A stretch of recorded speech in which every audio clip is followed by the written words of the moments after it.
नमस्कार विद्यार्थी मित्रांनो,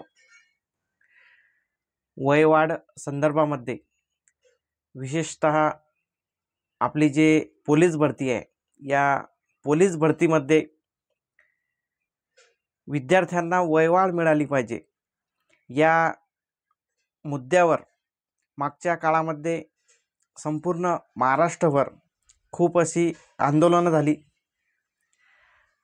आणि ही आंदोलनं झाल्यानंतरही मागच्या काळातील जे भरती प्रक्रिया पार पडली, त्या भरती प्रक्रियेमध्ये ज्या विद्यार्थ्यांचे वय त्या ठिकाणी झालेले होते, म्हणजे जे विद्यार्थी एजबार झालेले होते, अशा विद्यार्थ्यांना त्या ठिकाणी कोणत्याही प्रकारची वयवाढ मिळालेली नाही। तर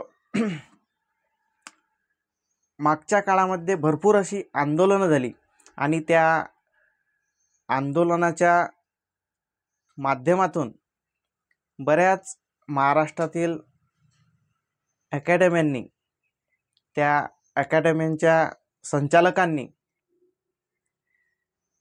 माननीय त्या काळातले गृहमंत्री असतील किंवा माननीय त्या काळातले त्या खात्या संदर्भातले सचिव असतील, या सर्व मान्यवरांना त्या ठिकाणी निवेदनं देण्यात आली। तर त्या निवेदनाच्या माध्यमातून त्यांनी, त्या मान्यवरांनी अशी आश्वासनं दिली होती की येणाऱ्या काळामध्ये आम्ही या सर्व एजबार झालेल्या उमेदवारांना वयवाढामध्ये एक संधी देऊ। तर आता जी येणारी भरती आहे, पोलीस भरती, तर या भरतीमध्ये खरोखरच ज्या मुलांना या ठिकाणी संधी मिळालेली नाही आहे, तर यांना संधी मिळेल का? तर निश्चितच विद्यार्थी मित्रांनो, ज्या मुलांचे या ठिकाणी एजबार झालेले आहे, त्यांचे वय या ठिकाणी संपलेले आहे, तर त्या विद्यार्थ्यांना सर्वांनाच या ठिकाणी येणाऱ्या पोलीस भरतीमध्ये एक संधी मिळणार आहे। आता हे एक संधी मिळणार आहे, हे काय अफवा आहे का? तर नाही, हे कोणत्याही प्रकारची अफवा नाही आहे विद्यार्थी मित्रांनो। कारण कोणी ना कोणी आमदार असेल, कोणी ना कोणी खासदार असेल, कोणी ना कोणी संघटनेचे अधिकारी असतील, हे माननीय मंत्रालयामध्ये निवेदनं देत आहे, या ठिकाणी वयवाढ मिळाली पाहिजे यासाठी खूप असे प्रयत्न करत आहे। त्याच्यातच एक नुकतंच निवेदन देण्यात आलेलं आहे, ते म्हटलं म्हणजे एक आमदार साहेब आहे बार्शी या विधानसभा मतदारसंघामधले, ते म्हटलं म्हणजे ॲडव्होकेट दिलीप सोपल या आमदार साहेबांनी माननीय आपले जे मुख्यमंत्री आहे देवेंद्रजी फडणवीस साहेब यांना वयवाढ संदर्भामध्ये निवेदन दिलेलं आहे, विनंती केलेली आहे या निवेदनाच्या माध्यमातून। तर बघा मित्रांनो, ते जे आमदार आहे हे ॲडव्होकेट दिलीप सोपल यांचा जो विधानसभा मतदारसंघ आहे, तो म्हटलं म्हणजे बार्शी, तर यांनी त्या ठिकाणी निवेदन दिलेली आहे। तुम्ही दिनांक पाहू शकता, दिनांक 15/3/2025 या दिवशी यांनी वयवाढ संदर्भामध्ये या विद्यार्थ्यांना वयवाढ मिळाली पाहिजे या संदर्भामध्ये माननीय आपले मुख्यमंत्री साहेब यांना निवेदन दिलेलं आहे। बघा, प्रति माननीय नामदार श्री देवेंद्रजी फडणवीस साहेब, मुख्यमंत्री, महाराष्ट्र राज्य, मंत्रालय, मुंबई। आता या निवेदनामध्ये काय काय सविस्तर दिलेलं आहे ते आपण पाहण्याचा प्रयत्न करू, थोडक्यात ते सविस्तर जाणण्याचा प्रयत्न करू। बघा, मंत्रालय मुंबई, आता या ठिकाणी विषय काय तो तुम्हाला माहितीच आहे की वयवाढ संदर्भामध्ये हा विषय आहे, वयवाढ मुलांना मिळाली पाहिजे या संदर्भामध्ये या निवेदनामध्ये म्हटलेलं आहे. तर बघा, विषय पोलीस भरती वयवाढ संधी GR प्रकाशित करून पोलीस भरती 2024 ते 2025 संवर्गातील पदांची एकत्रित जाहिरात प्रसिद्ध करणे बाबत.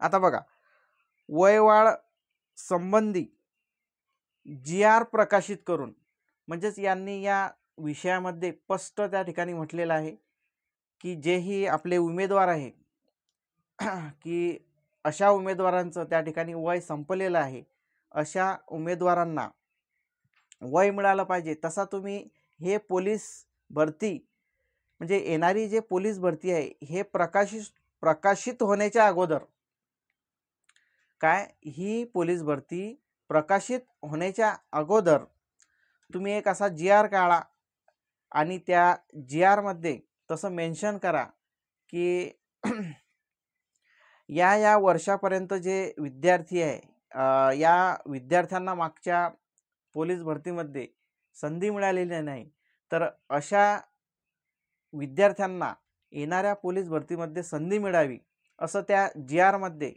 स्पष्ट उल्लेख करा, असं त्यांचं या विषयामध्ये म्हणणं आहे. बरोबर आहे, तसा GR शासनाने काढलाच पाहिजे. आता पुढे आपण या ठिकाणी सविस्तर पाहू.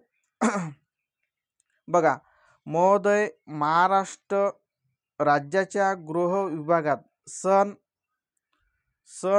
2024 ते 25 या वर्षांचे अनेक पदे रिक्त असून भरती जाहिरात प्रकाशित किंवा प्रसिद्ध करून पोलीस भरती फॉर्म भरण्यास सुरुवात करण्याबाबत व सन 2024 ते 2025 वर्षातील भरती ही एकत्र घेण्याबाबत तसेच पूर्वीच्या भरतीतील तांत्रिक कारणांमुळे भरतीपासून वंचित राहिलेल्या उमेदवारांना, बघा हा शब्द खूप महत्त्वाचा आहे, मागची जे भरती झाली त्या भरतीमध्ये आता मंत्रालयातील जे वरिष्ठ अधिकारी आहेत त्यांनी पण त्या ठिकाणी सविस्तर सांगितलेलं होतं की मागची जे भरती झाली त्या भरतीमध्ये वयवाढी संदर्भामध्ये बऱ्याच तांत्रिक अडचणी आल्या होत्या. तर त्यांनी ज्या प्रकारे त्या ठिकाणी मेन्शन केलं होतं तोच मुद्दा या ठिकाणी आलेला आहे. काय म्हणताय, पूर्वीच्या भरतीतील तांत्रिक कारणामुळे भरतीपासून वंचित राहिलेल्या उमेदवारांना वयवाढ संधी देण्याबाबत विनंती करण्यात आली आहे, तरी आपल्या स्तरावरून सहकार्य करावे ही नम्र विनंती. तर आता माननीय मुख्यमंत्री साहेब यांच्याकडेच आपल्या महाराष्ट्र राज्याचं गृह खातं आहे आणि गृह खात्याअंतर्गतच हे सर्व पोलीस भरतीचे अधिकार येत असतात. तर त्यांनी तसं स्पष्ट त्या ठिकाणी म्हटलेलं आहे की आपल्या स्तरावरून सहकार्य करावे, म्हणजे त्यांचं स्तर आहे. आता त्यांना सर्व या ठिकाणी अधिकार असतात, कशा प्रकारे भरती राबवायची, कशा प्रकारे वयवाढ द्यायचं, कशा प्रकारे त्या ठिकाणी सवलती द्यायच्या, हे सर्वचे सर्व जे अधिकार आहे हे अधिकार कोणाला असतात, त्या खात्याच्या मंत्र्यांना असतात, त्या खात्याच्या सचिवांना असतात. तर निश्चितच या ठिकाणी जे आपले बांधव आहे, बांधव म्हणजे कोणते, की असे बांधव की ज्यांना मागच्या भरतीमध्ये पोलीस भरतीमध्ये वयवाढ मिळालेली नाही आहे, ते एजबार झालेले आहेत, त्यांना कोणत्याही प्रकारची त्या ठिकाणी मागच्या भरतीमध्ये संधी मिळालेली नाही आहे भरती मारण्यासाठी. तर येणाऱ्या भरतीमध्ये यांना 100% नाही तर 101% संधी ही मिळणारच आहे. म्हणून जे विद्यार्थी एजबार झालेले आहेत त्या विद्यार्थ्यांनी आता या ठिकाणी अभ्यास असेल किंवा तुमचं शारीरिक चाचणी असेल हे बंद करायचं आहे का, तर नाही, हे कंटिन्यू तुम्ही चालू ठेवा. 100% नाही 101% सांगतो तुम्हाला की तुम्हाला वयवाढ मिळणार म्हणजे मिळणार. मिळणारच. आता त्याचे बरेच असे कारण आहे. तुम्हाला मी व्हिडिओच्या सुरुवातीलाच सांगितलं की बरेच असे आमदार साहेब असतील किंवा खासदार साहेब असतील, हे मंत्रालयामध्ये वयवाढ संदर्भामध्ये पाठपुरावा करतच आहे. वयवाढ मिळाली पाहिजे या संदर्भात काही ना काही निवेदनं माननीय मंत्रालयामध्ये देतच आहे. म्हणून तुम्ही अभ्यास सोडू नका, अभ्यास कंटिन्यू चालू ठेवा. शारीरिक चाचणी असेल ते पण कंटिन्यू चालू ठेवा आणि वयवाढ हे मिळणारच आहे. आता यामध्ये जो विषय मांडलेला आहे, जे निवेदन आहे, त्याच्यामध्ये 2024 ते 25 या काळातील म्हणजे 25च्या शेवटी डिसेंबरपर्यंत जे पद रिक्त होतील, त्या रिक्त पदांचं सुद्धा या ठिकाणी त्यांनी मेन्शन केलेलं आहे. म्हणजे हे पदसुद्धा या भरतीमध्ये घेण्यात यावे अशी त्यांनी विनंती केलेली आहे. म्हणून येणाऱ्या काळामध्ये जे भरती आहे ते मोठी तर असणारच आहे. मोठी भरती असेल, हे 17 ते 18,000 जागा 100% निघणारच आहे. आता या एवढ्या जागा तर निघणारच आहे, पण वयवाढ पण तुम्हाला या ठिकाणी मिळणारच आहे. म्हणून कंटिन्यू अभ्यास वगैरे, फिजिकल वगैरे सर्व गोष्टी चालू ठेवा. कोणत्याच प्रकारची काळजी करू नका. तुम्हाला वयवाढ मिळणार म्हणजे मिळणार. तर हे असं निवेदन दिलेलं आहे. तर या संदर्भात आज विद्यार्थ्यांना या व्हिडिओच्या माध्यमातून माहिती सविस्तर द्यायची होती आपल्याला. तर या ठिकाणी थांबू. जय हिंद, जय महाराष्ट्र.